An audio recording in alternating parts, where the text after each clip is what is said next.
this little gem came from the Lincolnshire Chronicle, dated 1st of September 1882. Husband poisoning in Hungary. Tekla Popov, a peasant woman, was last week tried at Vienna on a charge of aiding and abetting upwards of 100 women in poisoning their husbands. She's a very remarkable character, destined to occupy a position at once unique and picturesque in the annals of crime. She is a gypsy and is now some 70 years of age. She lived in a little village named Malenza, and it may be said that murder was her trade.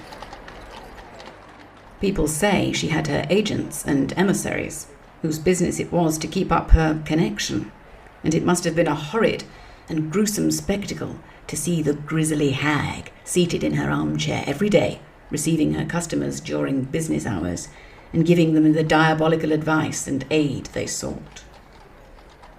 They were all married women from the neighbouring countryside, eager for some reason or another to get rid of husbands who obstinately refused to die in the ordinary course of nature, but who, by Tekla's friendly offices, might be made amenable to the resources of art.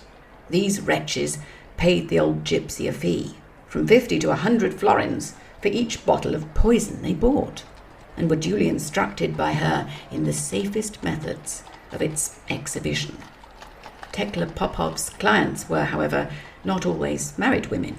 Sometimes she had dealings with young girls who quarrelled with their sweethearts and who, from jealousy or rage, had determined to kill them. This woman's terrible trade prospered amazingly for 2 years. She excited no suspicion because the drugs she administered acted slowly, though surely, and in their efforts simulated the symptoms of disease.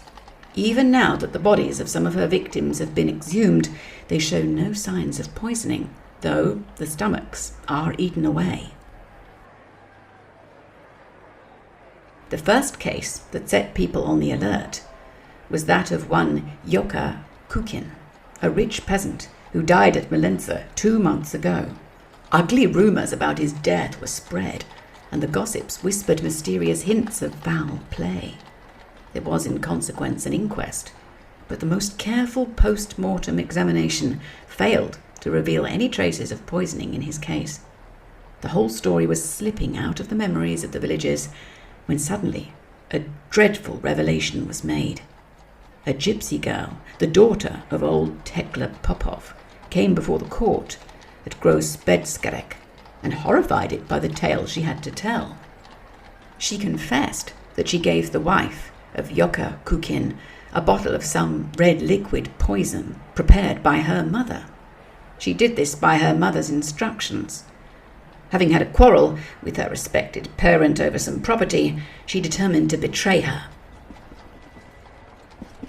Tekla Popov's daughter further declared that she actually saw Kukin's wife pour this poison into his coffee, and that she told her mother what she knew and had seen. To this, the old gypsy replied, "One day I will poison you also, unless you hold your tongue." Of course, this statement caused Tekla Popov and the widow of Kukin to be arrested. They, however, denied the charge brought against them. Oddly enough, the judge, by a clever ruse, not quite in keeping with English notions of fair play to accused prisoners, managed to overhear the 2 women talking the affair over in jail. Amongst other things he overheard was Kukin's widow saying to her accomplice, "Well, I'm young and pretty. He was old and ugly. Why should he not die?" The judge after that had little doubt that the prisoners were guilty. They were therefore put on their trial, and the clue, thus unexpectedly placed in the hands of the authorities, was actively followed up.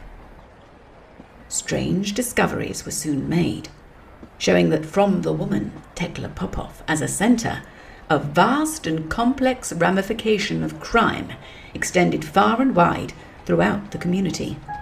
The trial has been deferred for several weeks, so that the bodies of men supposed to have been murdered by their wives may be exhumed and subjected to post-mortem examination.